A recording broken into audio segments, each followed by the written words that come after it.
David Hamlow is an installation artist working in repurposed packaging and post-consumer waste primarily harvested from his own daily consumption. David is the recipient of 6 Minnesota State Arts Board individual artist grants, 2 McKnight Foundation Prairie Lakes Region Mid-Career Grants, and a New York Foundation for Contemporary Art Opportunity Grant. He exhibits regionally, nationally, and internationally with recent solo exhibitions that include in Arcadia, Ego at Louisiana Tech School of Design, Foreign Correspondent at CICA Museum, Gimpo-si, Republic of South Korea, and Immiscible at the Washington Pavilion, Sioux Falls, South Dakota. David is an exceptionally prolific maker and has an ongoing record, a consistent record, I should say, of his exhibitions that include solo, 2, 3 persons, and group exhibitions, and also has an equally impressive list of visiting artistships and residencies all over the world. I can say that it's been inspiring to work with David over the past week. It's far too infrequent that I am with an artist that doesn't make art when life allows, but rather makes art and figures out how to work his life around that. I think that's important for all of us to be thinking about. It really has been inspirational, David. Spend 30 minutes with David and you'll hear not only about a new project he's working on, a project that he's been working on for 20 years, a project he was just thinking about, and then midway through the sentence he'd probably say, excuse me, and he has to bend down and find a piece of plastic or something he found. He takes a photograph of it, documents it, and then it's off to the races. Art and art making clearly makes up his DNA. David received his MFA at the University of Minnesota, Minneapolis. He also has a K-12 licensure. David teaches Introduction to Visual Culture at Minnesota State University in Mankato and is also currently teaching at Ridgewater College. He's been interesting to watch him juggle all these student emails from all these classes and at the same time trying to put this immense installation together. He's been kind enough to work with our students. He spent a week here talking to them, talking about the work. He's invited them to include work in the piece there, as well as in the spherical piece. Thank you for including them. The students that entered pieces here, their work is going to continue on to another exhibition as it travels. So he's starting off your exhaustive CV just like he has. In David's art statement, he says, my work addresses the ways matter and energy are valued in individual-focused, capital-driven culture. For over 25 years, I've been saving the packaging from nearly everything I've purchased, then transforming these materials, assembly line style, into modular units that accrue to become large-scale installations. These simulations of one-person manufacture and constructions through playful underline the immense energy and material we devote to an unsatiable, individualistic consumer model. By introducing themes of collective production and lost and forgotten utopias, these environments also suggest creative and collective alternative realities. David, thank you for your time. Thank you for this beautiful installation. And here is David. Thank you. Can you hear me okay? Thank you, Michael, for that introduction. And thank you to the students who participated. It's as much a benefit to me as it is to you, maybe more so, to have you participate. To me, the work's not done until it's done together, so that's a really important part of it for me. I want to thank everybody in the department, especially everybody who helped me put the show up. My talk is, I used to make fun of my department chair because every time he did a new talk, he just tacked the new show on and it just got longer and longer and longer. He just talked faster. But now I'm that same person who just puts a new show at the front and talks faster. So I try to put the first thing at the beginning and kind of go back in time so that at least you see the recent work, especially the show that you're in. This is a little bit meta since I'll be talking about a show that's right in front of you, but we'll see how far back into the past I get. As you can see around you, I have a little trouble editing. I don't like to leave anything out, and so my talk has the same problem.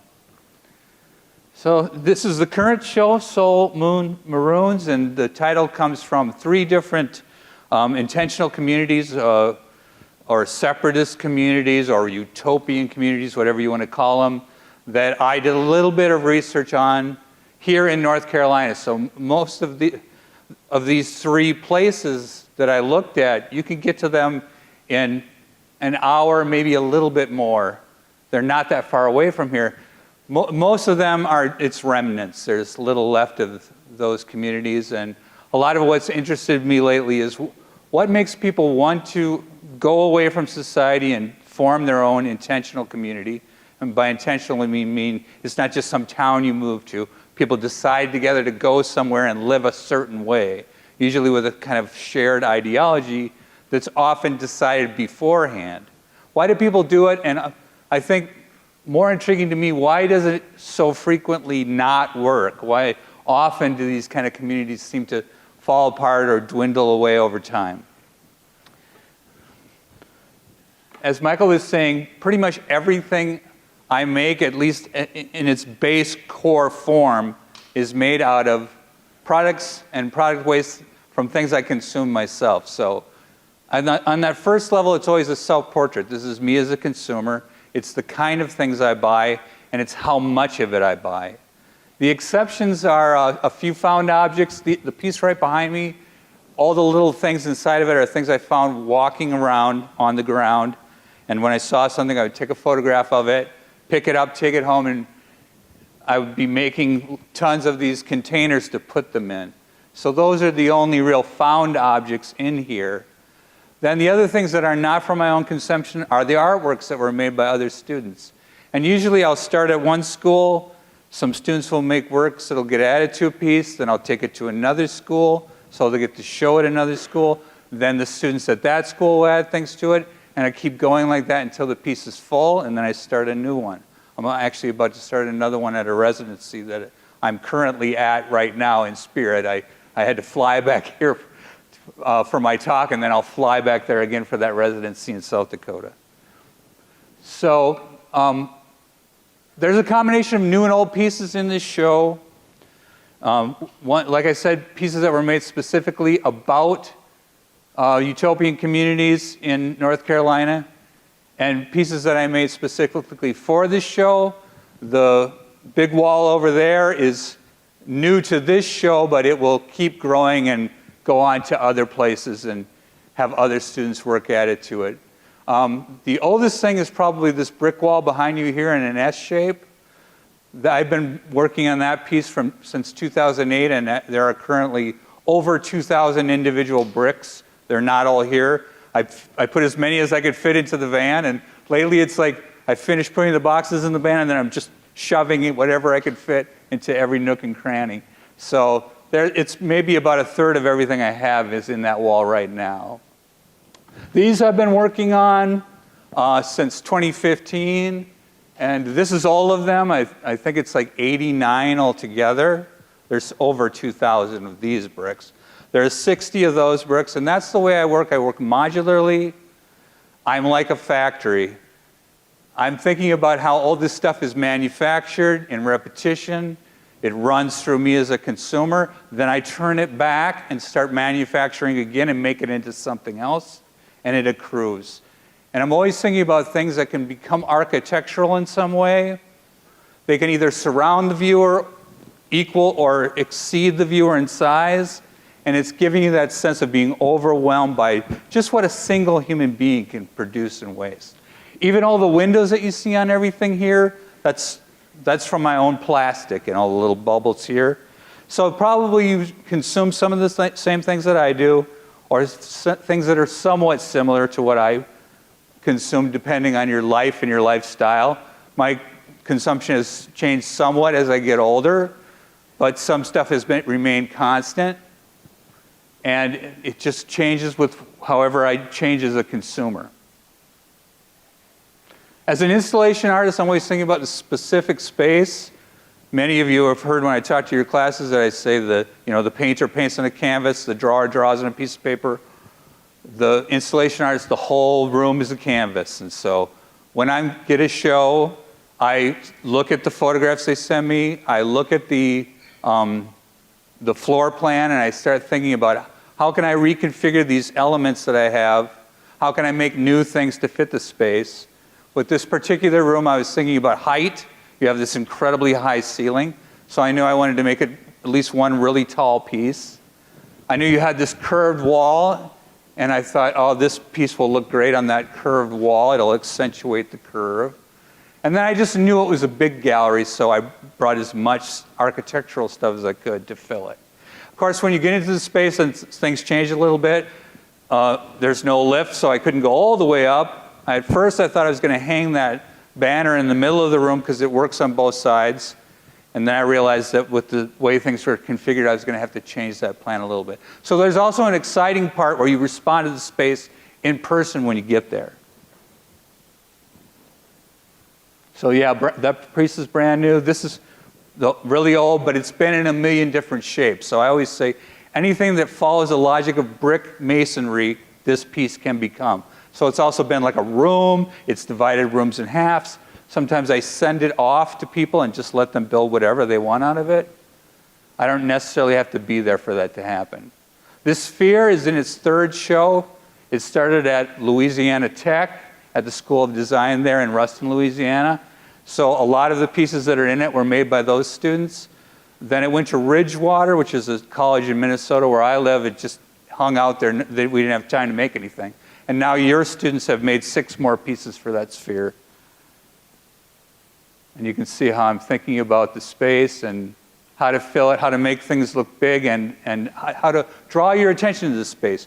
Basically, the installation artist is doing one of 2 things. They're either drawing your attention to the already present aspects of the space, or they're making you forget about the space or obscuring the space. You can use light and mirrors and things like that to make people forget what the space used to look like. And also by putting architecture within a space, I can change your perception of it that way as well. As I was saying, three different utopian collectives were used as subject matter for this show, and there are 4 pieces based on that. Soul City is one of those places. This is a business community that was founded by African Americans. The intention was for it to be basically run by African Americans, but open to anybody to participate in it.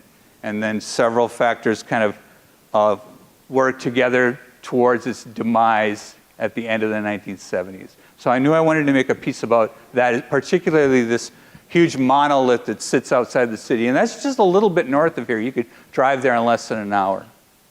Bold Moon Farm, which was a women's-only collective based on the women's land movement, which was a movement where women, usually lesbians, moved off into the woods by themselves, built their own structures, basically lived an agrarian lifestyle, and separated themselves from what they saw as a poisonous patriarchal world. And there was a farm just like this, just a little north of here, and again, it's almost nothing is left of that place. It's become a natural preserve where you can go and hike, and you can also climb cliffs there, but there are a few remnants of it there.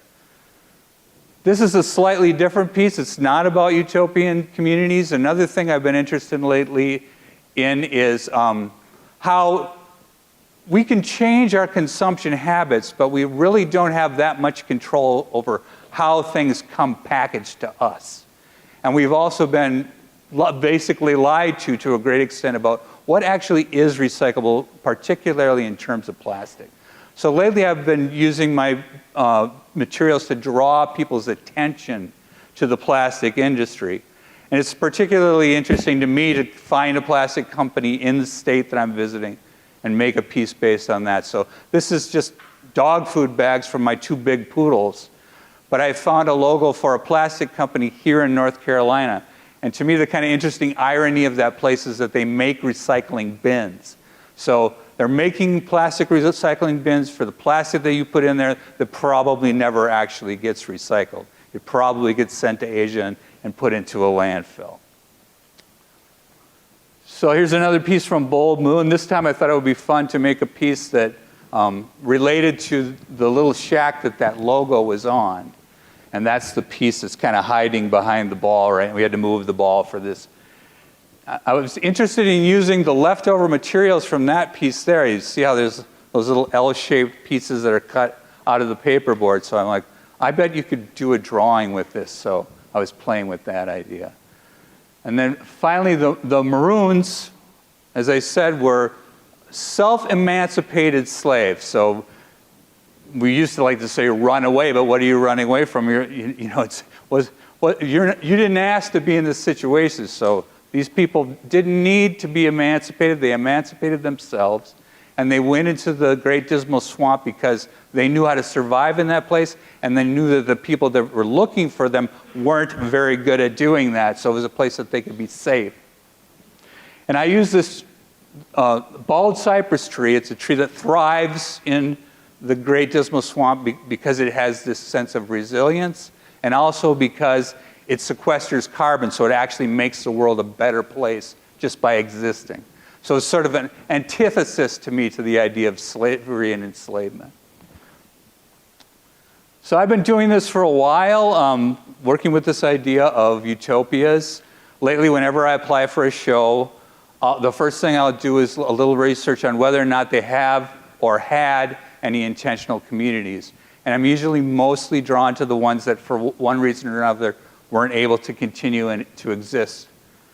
Sometimes people intentionally worked against those communities. Sometimes they undermined themselves. Often it was a combination of both of those things. So this show is about the basic idea of utopia. Like, what is a utopia and why are we drawn to the idea of a perfect society? But also the specific utopias that I found when I was doing my research about Ruston, Louisiana, or just Louisiana in general. So this show is called In Arcadia Ego, which is a kind of a shortening of the phrase Et in Arcadia Ego, which means even in paradise I exist, and the I in this sentence is death. So it's, if any of you are taking art history, it's like the idea of a veritas, something that reminds you that you are mortal, that your time here is short. And Arcadia was like a rural paradise, a sort of idealized shepherd's area where people are just hanging out and taking care of nature and living in nature. On a certain level, a kind of anti-intellectual, simple life. And then these painters and sculptors would make pieces about how, yeah, it all seems perfect, but right around the corner, something's going to go wrong. So to me, there was a relationship there between these utopias that I was studying that actually existed and this kind of basic idea of how maybe the idea of a perfect world is not something that we should aspire to. Maybe it has internal problems that we should at least be aware of before we decide to run off and form our perfect world. So I was thinking about Y2K because it related to a book that I was reading that was connected to this particular utopia in Louisiana. And so I wanted to make a big piece with that phrase, and I wanted to use a really kind of old-fashioned computer font. So I was looking at old Macintoshes from way back at the beginning, the little one that sort of was tall and narrow. I can't remember what it was called, but it had this very particular kind of chunky little digital font. So I wanted to make a big piece based on that. So that's all made out of dog food bags that I cut up into this font and then cleaned up the silver side of it. A lot of this, what we call mylar, which is that flat plastic that all the pieces on the wall are made of, has a silver back, and I often like to use with both the logo side and the silver side when I'm making a piece. So I was taking advantage of the fact that there's a huge gallery that used to be a lunchroom and playing with the spaces that were there, but also the grid that was on the floor. There's kind of a tile grid on the floor. I have a piece that's made up all of like little three-dimensional letters. I fill the gallery up with them, and people can come in and just write whatever they want. So again, this is an interactive piece, but I always start out by spelling out a few things. And as you first walk into the gallery, it says looking. And then you go in here and it says backwards. So the book that I was reading about that inspired this utopian community in Ruston was called Looking Backward to the Year 2000. But of course it was written at the end of the 1800s, so they had a kind of funny idea about what it was going to be like in the world in the year 2000. Edward Bellamy was the guy who wrote that book, and he actually inspired a bunch of people to start these utopian socialist communities. And one of them was this one that was built in Louisiana. The idea of the book was that a guy gets hypnotized so extremely that he falls asleep for 100 years. And when he wakes up, he's in this socialist utopia where everyone is equal and you only have to work a little bit every day and everybody gets a free house and all these things. It sounded really amazing to people at that time. And the metaphor that was used in the book was that you've got all these rich people sitting on top of a wagon and all the poor people have to drag them around everywhere. And you've got to watch out because someday those people are going to climb up on that wagon and take over. So here's a couple pictures of the book. And there's a part where he looks down over this perfect city. It's Boston in the future. And of course, and it's kind of funny of us to now see all these billowing smokestacks, and that's supposed to be utopia. But this guy, George Harriman, was the person who decided to open this utopia. It was going to be a place where everybody got a house, everybody got a certain amount of money. You were asked to do a little bit of work, and if you did that, then you could live in this community. At first, it was in California. He was kind of driven out by politicians there. He finally said he settles in this little town called New Llano in Louisiana, and he did that because there was already a town there. It had just fallen apart. But it had a sawmill, and so they kind of took over the town and started that collective there. And for a while, it worked fine. And what kind of undid it was that everybody got an absolutely equal vote in that place. And what happened was they couldn't make decisions because of that. So they kept voting and voting about this one crop and always coming to a tie about what they should do with it. And eventually it just rotted in the fields. And because of it, this guy, George Pickett, was able to kind of move in and start taking over and running the place himself. He didn't tell anybody. He was taking the town's money and investing it in the stock market, and then the crash happened, and that was kind of the end of the town. But the interesting thing about that community was it lasted a long time. 30 years, which at that time was the longest any intentional community that wasn't a religious community had lasted, and I think it still holds that record. There's nothing left but a museum of it now in the little town where it used to exist. The sawmill used to make these little baskets that you put fruit in. So one of the pieces I made for that show were these little berry baskets, and you could actually make them in the show. So it was a kind of connection to that place. Another thing I found out about when I was in Louisiana is that one of the biggest freestanding geodesic domes ever created was made by a railroad there in Louisiana near Baton Rouge. And it was a place where train cars were brought in and repaired, and then they would go out into this long thing here, and they'd be painted. And they used that form because they couldn't have any internal structures because there was a turntable in there, so they had to fit all the train cars in there. And so Buckminster Fuller, the architect who kind of basically invented geodesic construction, he came and kind of consulted, and they built this giant dome. So I wanted to do a piece about that. That's that piece on the floor there, and it's mostly made out of snack chip bags like Doritos and Fritos. There's a few coffee bags in there. And then I cut out all the geometric shapes in it. So I was playing around with this book, looking backwards, and I made a logo of it. I took this part right from the book, looking, but then the back I took from the Back to the Future logo. I wanted to kind of tie it to what we used to think of as a modern movie when I was a kid. So I was playing around with that idea of combining those two things together. Let's go back. And then with this piece, you can see Y2K there, the Y and the 2 coming up to the K and backwards. So that was also a reference to Y2K. We used to worry that if you shut off your computer at the turn of the century, or if you didn't shut off your computer and restart it, that everything was going to go nuts. So you can see I had a little station in that show to make bricks or make baskets, and people could make baskets during the show and just kind of populate the gallery with them. So if you look around in this space, you're going to see those little baskets kind of hiding here and there everywhere. So I like to often have something in the show where you can make something right in the show and put it right into the show. I really like kind of giving up that power to the viewer and having you become a part of the creative process. So you can see that there are pieces in this show that ended up in this show. And as an installation artist, I'm always looking for ways to make an old work new by putting it into different contexts. For this show, I suspended that big dome there. Here it's against the wall because that worked out better for this show. And there you can see where it says Y2K. So most of you were not alive or at least too young to remember that when we went from 1999 to 2000, everybody was worried that the computers couldn't handle that change in the digits and the whole world was going to fall apart. Basically, nothing happened, so it became a big joke later on. And again, that's why I picked this sort of old Macintosh font to kind of harken back to that early computer age. So this is actually one of the first utopian communities I became interested in. It was called Drop City.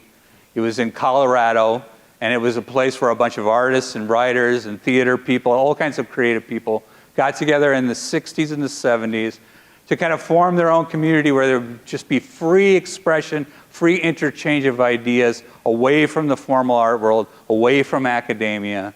And they built all of their structures using that geodesic construction, using pentagons, hexagons, triangles, that when they're put together in the right ratios, come together into a strong form. But it's also a form that, at least I've found, you can make without a lot of experience as an architect. So every building in that community was made out of junk. They found old metal and wood and plastic and made a bunch of different structures out of it.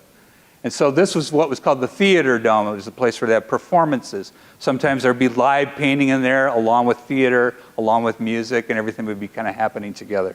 So I thought it would be fun to take a bunch of my mostly sparkling water containers and a few pop things and make a big version of that dome.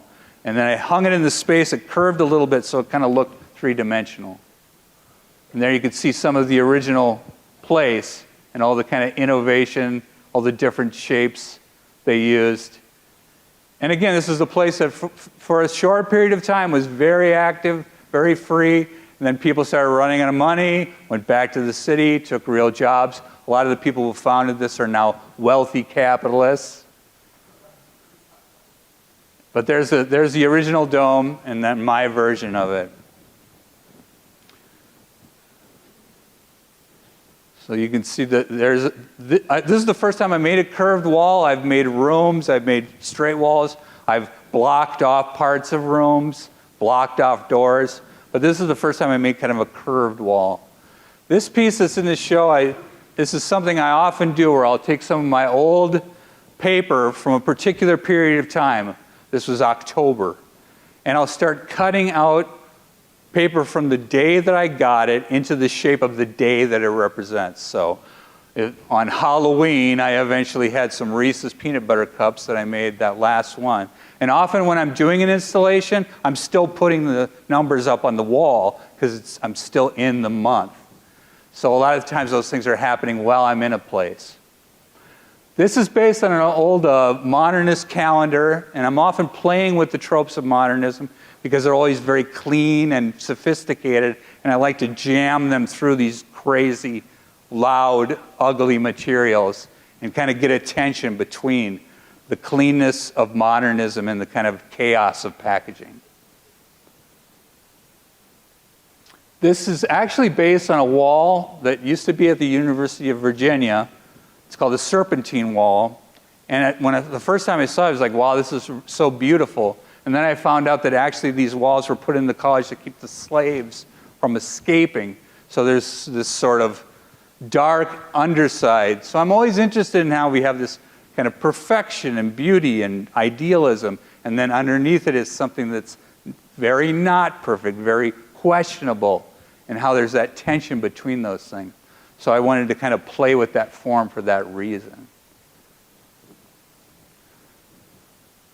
Some pieces from when I was in Joshua Tree. We'll see if we get to that. When I was in Joshua Tree, I was doing an installation every day, and I would make a sculpture out of things I found in the desert. I would make a collage, and that's sitting on this little box here. And then the last thing I would do is that after the sun went down, I would project the date onto this deck next to the cabin where I lived, and I would populate that number with the date, and I would use some material that was similar. So for a week, it was creosote branches. For another week, it was rocks. This week it was all rusted metal. And it was all the kind of things that you could find in abundance down in the desert. So that whole residency, I was walking down into the desert every day, just collecting junk, coming back up to the cabin, making one sculpture a day, and then creating this tableau that I would then photograph, post to Instagram, and then take it down and start again. So I did that for 35 days. I made 35 sculptures in 35 days on that residency. These pieces were both in a show I had in Korea, and if we're lucky, I'll get to it. I don't know where we're at right now. I haven't been paying attention to the time, but these are two pieces that were made, one of them for a show in Korea, another one while I was in Korea. The flag was made for the show. These little masks were made while I was in Korea. You can see each of them is, the basis is a Mylar bag, and then it's all packaging. And this piece was, when I went to Korea to do my shows, it was at the tail end of the pandemic, so I had to go straight from an airplane into quarantine. I was in quarantine for 10 days, and I knew that they were going to give me food that was packaged, and that I was going to have to return the packaging sanitized and in a hazmat bag. So I did my research, and I was like, can I squirrel away enough of it that I can make something while I'm stuck in this room for 10 days? And it turned out I was able to do that. It was so much packaging that they didn't even notice. When I put the bag out in the hallway, it was still full. So I made a mask every day for 10 days. So I'm always thinking about time. I'm always attaching what I'm doing to time. I'm making think about the passage of time, and I'm using time as a medium. Both of these big banners were made when I was for the show in Korea. And the other thing I was thinking about for that show in Korea is, how do you make an installation that will fit inside of one check bag? So a lot of it was these big banners that I then folded up and put in my bag, checked the bag. Luckily it showed up at the airport, and then I took everything out, unfurled it, and hung it up. And I'll talk a little bit more about what the symbolism behind that is when we get to that.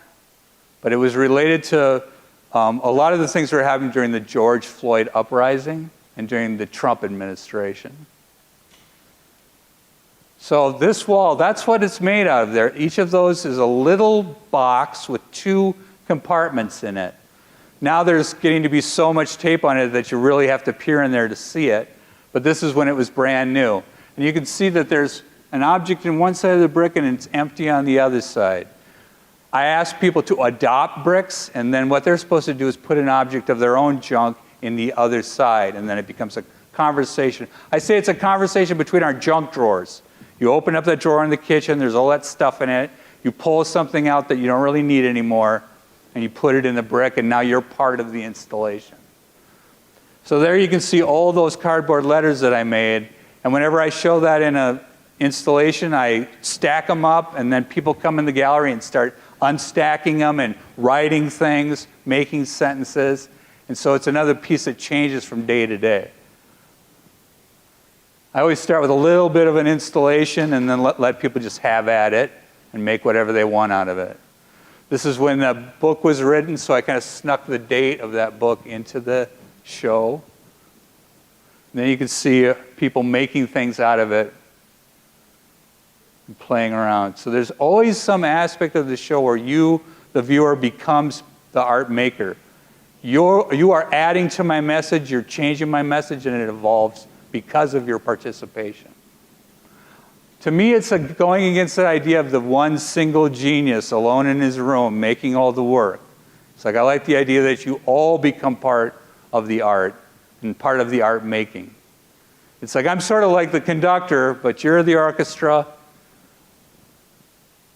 You know, and I'm always going back between things that are just all me and things that are both of us. So this piece is really all me. It's like, whenever I go to Europe, the first thing I do is I go into the back room of a church and I find these things called reliquaries. They're these fancy ornate cases, usually made out of a precious metal like gold or silver, with a glass window on it, and inside of it will be a relic. And usually that relic is something that's kind of gross, like an old bone or a scrap of dirty cloth. But the idea is that some important person was attached to this object. It was their garment, it was their arm bone. And because the church owns it, it has this magical power, and these things were really used to fundraise. So I've got the Shroud of Turin, let's build a big church around it. And I thought, well, why can't you take that and kind of apply it to your own life? Why can't I make something that supposedly doesn't matter important? So, up to this point, I wasn't having a lot of things that weren't from my consumption in my work, but I was getting so excited about the stuff that I was finding on the ground that I finally had to make something out of it. So this was the idea, that I would take these things that someone lost or discarded, and I would elevate them by putting them in this fancy container. But I was also interested, again, in the idea of how can I transform a space with this thing that I'm making. I wanted to make what I called 3D wallpaper. So if you could make enough of these things, they would change the whole perception of a room. And you can see that they're related. They come from one pattern that's been separated into two parts. So you'll see there's an X shape in the negative here, and then over here it's a star shape. It used to be one tile pattern that was used by Jewish, Muslim, and Christian interior artists to make screens and tile and wood and stone dividers within palaces and churches. And I kind of like that way that all these different cultures would come together around this one symbol. So I divided it up into the two types. A lot of this for me was just about, if I had a big object, then I put it in this one. If I have a little object, it goes in that one. Most of these things are just from my town, Good Thunder, but some of the stuff is from all over the world. There's things from Spain, there's things from Italy, there's things from Germany, there's things from here. Well, there isn't yet, but there's going to be some things that I found here. Michael was with me when I stopped and picked something up off the ground.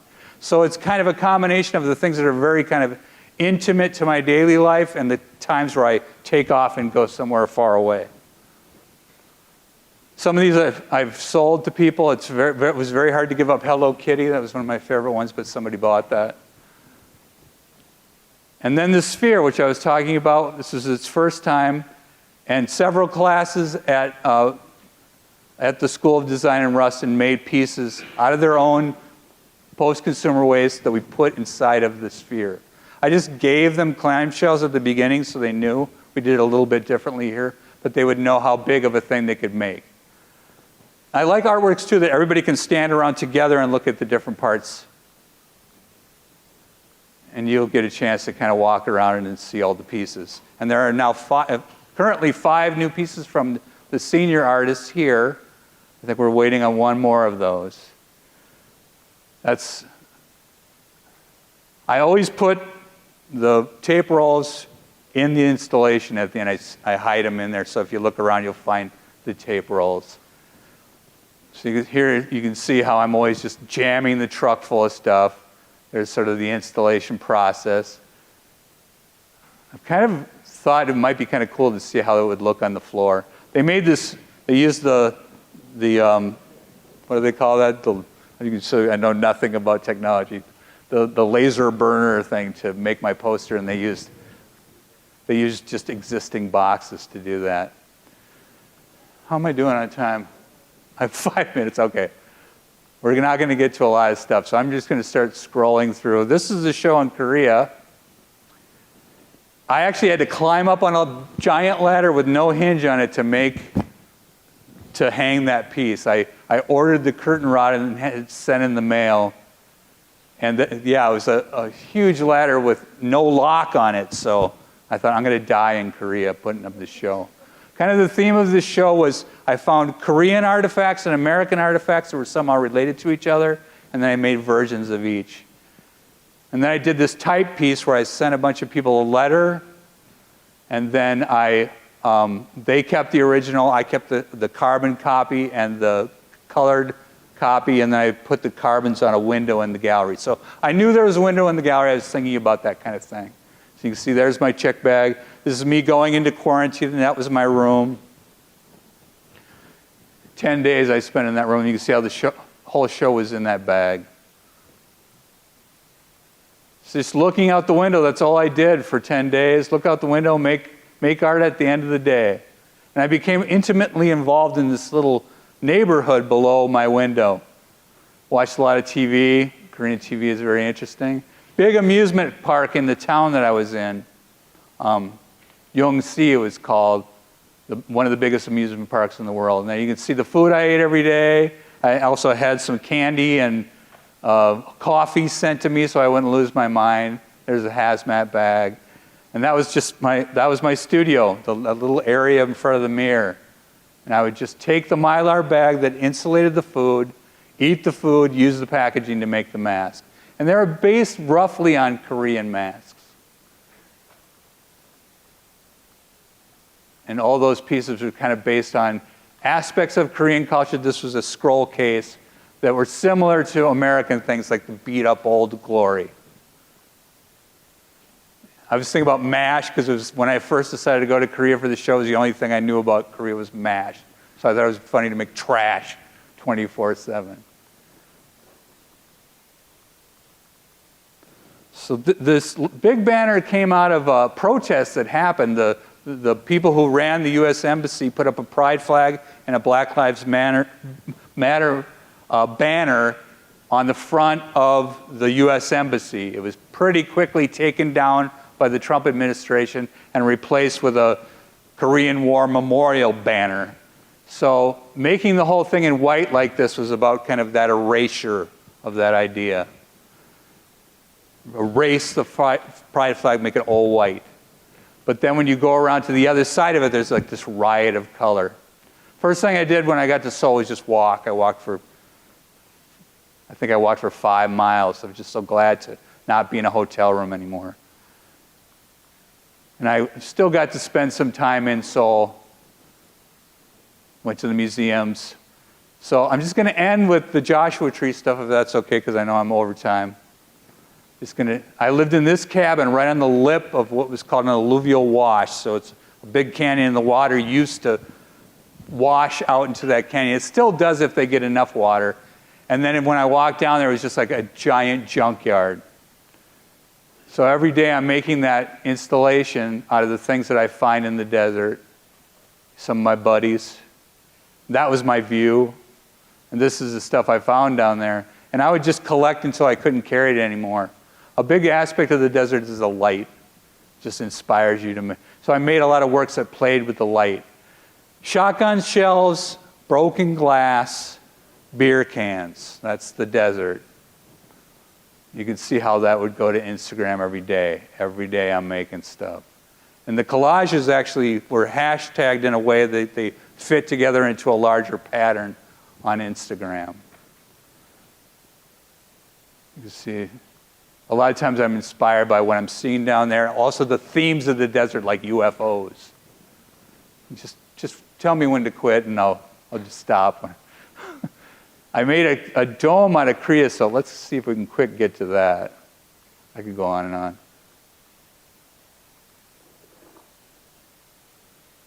Jackrabbits.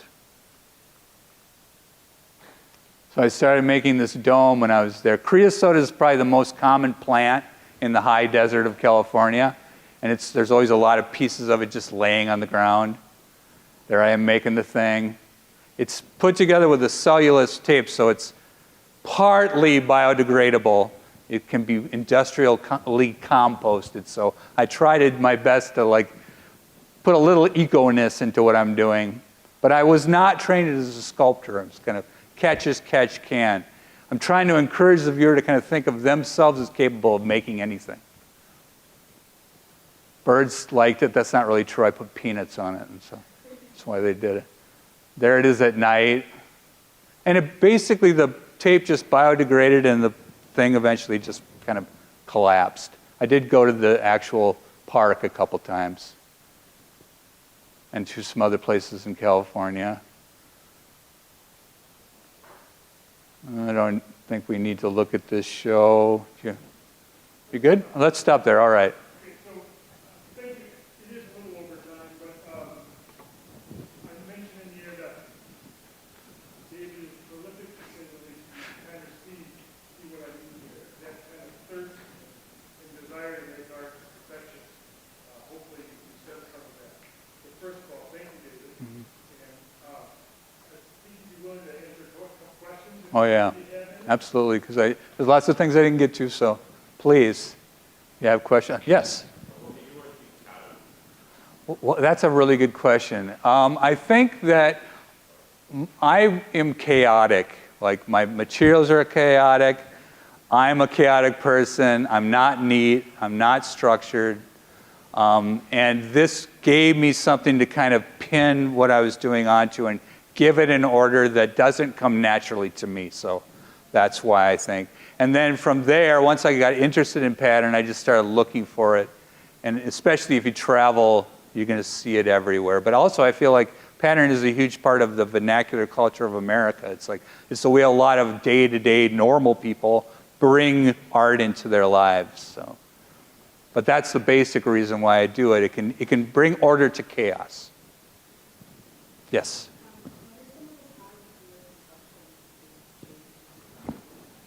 I eat a lot less candy. I haven't quit eating candy. I used to smoke like a chimney, and I could eat anything I wanted to. And then I got old and quit smoking and gained weight, and so I had to kind of moderate. So the cigarettes and all the detritus from the cigarettes are gone, and then a lot of the candy and goodies are gone. I used to drink a lot of pop. Now I have like one pop at dinner, and it's mostly sparkling water. So those are probably some of the very basic changes. I can just kind of scroll through stuff. I am actually trained in painting and drawing, and a lot of my work in graduate school was drawing. But it was in the same way, it was sequential. Other questions? All you people on there. Okay. Yes?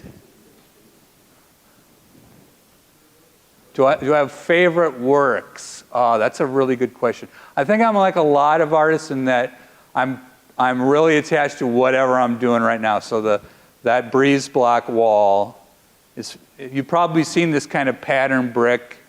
It's an exterior concrete brick that has holes in it so you can obscure things but still let air through. And that's the latest piece. And I wanted to work with that because it's a modernist design, because it's very structured, but also because of the space that exists in it, so that you can add other people's artworks to it that's always evolving. So yeah, I mean, as far as things that have always been a favorite, the bricks are like an old friend, they're always around, they're getting more and more beat up. I'm always trying to find some new way to incorporate them. So it's usually a combination of whatever the latest thing I'm excited about, and then some old buddy of mine that I keep dragging out for one more show. Yes? Yes, that whole thing is covered with this. It's from a place called Eco Enclosure. I think it's in Oregon, and it's biodegradable, kind of. It's industrial compost, which means that if you have a box with that tape on it, you put it in a big vat, all that paper and cardboard turns into this big slurry, and then the plastic like rises to the top, and you skim it off. So you still have plastic. It's like most recycling has some aspect of it that's fudging a little bit. But none of it gets thrown away by me. I have all the tape. Every time I disassemble the piece, ball up the tape, and there's just big balls of it all over the place. I just haven't decided what to do with it yet. Very little goes into the landfill at my house. Yes? What inspired you to start using your own? I think it was that I was working at a charity. It was a material aid charity, and we would take in donations of clothing and soap and toothpaste and things like that, mostly going to Africa and India at that time I worked there. And the people who would donate that stuff, they just put it in cardboard boxes from their house and filled up trucks with it. So first of all, I was interested in how one gesture by one person could build to all this goodwill, right? But I was also thinking about all the plastic, all the cardboard that was accumulating in this one place. And so I was thinking, what does one person produce in waste? And I was already kind of making little cardboard sculptures because I was poor. I just got out of undergrad. I didn't have any money, so I just used whatever. And I would make these little sculptures I had like a little box of this stuff. And it just sort of grew out of that. And that's my oldest saved material. I've been saving corrugated cardboard and paperboard for 30 years. Most of it's been made into something now, but I'm out of Mylar. I thought this was you saying, shut up, get the the shepherd's hook. But yeah, so that's kind of grew. I'm always interested in like the small gesture that builds to the big thing, because I think probably a lot of you, when I was your age, and probably a lot of you feel this way, are just overwhelmed by everything you could do, everything you could make. Will I do the right thing? Will I make the right thing? And I think it's even more that way now because of social media. You've seen it all. It's like, how do I start? So I'm like, just get a system. For me, I started drawing the buildings I saw on my break at work every day, and I did that for 2 years, and then I drew all the interiors of all the spaces I worked for 2 years, and then I videotaped every process at work for 2 years, and pretty soon I just had all this stuff. And pretty soon I was able to go to grad school because I had enough work to do that. So it's like, that's my way of overcoming that fear and just getting myself to just make something. And I built a whole career out of that one idea. So, anything else?